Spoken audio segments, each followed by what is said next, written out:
কি সর্বনাশ কোন কোলে গেল ভগবান।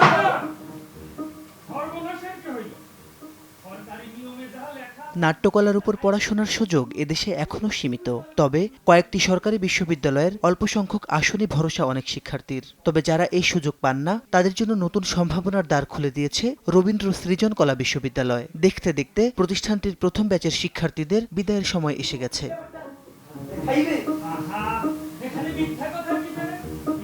বিশেষ এই মুহূর্তকে স্মরণীয় করে রাখতে আয়োজন করা হয়েছে 3 দিনব্যাপী প্রথম বার্ষিক নাট্যোৎসব। বাংলাদেশ জাতীয় শিল্পকলা একাডেমির স্টুডিও থিয়েটার হলে বুধবার থেকে শুরু হয়েছে এই আয়োজন।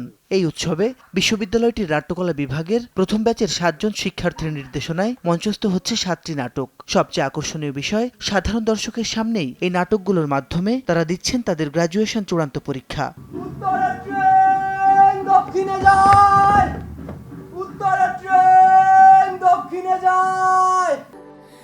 স্যান্ডেলিনা সো, রূপচর্চায় আভিজাত্য। প্রথম দিনে মঞ্চস্থ হয় নাজিবুদ্দৌলা জুয়েলের কমলাকান্তের জবানবন্দি ও রিফাত আরা জুয়ের ক্রসরোড। দ্বিতীয় দিনে মঞ্চে আসছে আলফেয়ার জয়ের দ্য 2 ক্যারেক্টার প্লে এবং পলক চক্রবর্তীর চোখে আঙুল দাদা। শেষ দিন প্রদর্শিত হবে সমরকান্তি সিংহের চিড়িয়াখানার গল্প এবং নজরুল সৈয়দের নবাব সিরাজউদ্দৌলা। শিক্ষার্থীদের নির্দেশনা, অভিনয় ও মঞ্চ নেপথ্যের কাজ প্রথম দিনে মুগ্ধ করেছে দর্শকদের। তাদের তো যাত্রা শুরু মাত্র, এখনো অনেক যাত্রা পার করতে হবে তাদের। শুরুর দিকে বলবো ভালো করেছে, চেষ্টা করেছে।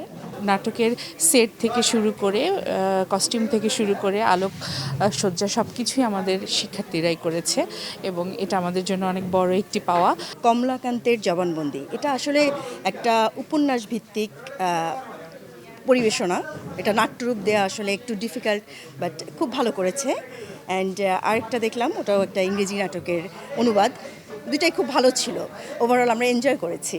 আজকে আমাদের সহপাঠীদের, ওরা আমাদের সাথেই ভর্তি হয়েছে ফার্স্ট ব্যাচ, তাদের অংশগ্রহণে এত সুন্দর একটা পরিবেশনা হলো, আমরা দেখলাম। শুধু দর্শকই নয়, নতুনদের এই উদ্যোগকে সাধুবাদ জানিয়েছেন নাট্যোৎসবের উদ্বোধক নাট্যজন তারিক আনাম খানও। অন্যদিকে নিজ হাতে গড়ে তোলা শিক্ষার্থীদের কাজ জাতীয় মঞ্চে দেখে আবেগ আপ্লুত বিশ্ববিদ্যালয়টির নাট্যকলা বিভাগের চেয়ারম্যান ডক্টর সাইদুর রহমান লিপন। আমি সবসময় বিশ্বাস করি যে প্রবল পরিশ্রম আমাদেরকে অনেক দূরে এগিয়ে নিয়ে যেতে পারে, এবং যত বেশি আমরা সেই ব্যাপারে নিষ্ঠ হব তত বেশি আমরা এগিয়ে যাব। তো সবার প্রতি শুভকামনা রইল। ধরে নিয়েও যেটা শুরু মাত্র, আর এখান থেকেই হয়তো ক্রমান্বয়ে এগিয়ে যাওয়া যাবে। নির্দেশনা তত্ত্ব প্রয়োগের যে ব্যাপারটা ছিল সেটা ওরা পড়েছে, জেনেছে, বুঝেছে। এখন ওরা ব্যবহারিক যে ব্যাপারটা সেটা ওরা নিজেরাই সিদ্ধান্ত নিয়েছে কোন নাটক করবে, এটা আসলে আজকে পরীক্ষা হলো ওদের। সংশ্লিষ্টদের প্রত্যাশা, শিল্প সাহিত্যকে ভিত্তি করে রবীন্দ্র সৃজন কলা বিশ্ববিদ্যালয় ভবিষ্যতে আরো সংস্কৃতি মনস্ক প্রজন্ম গড়ে তুলবে।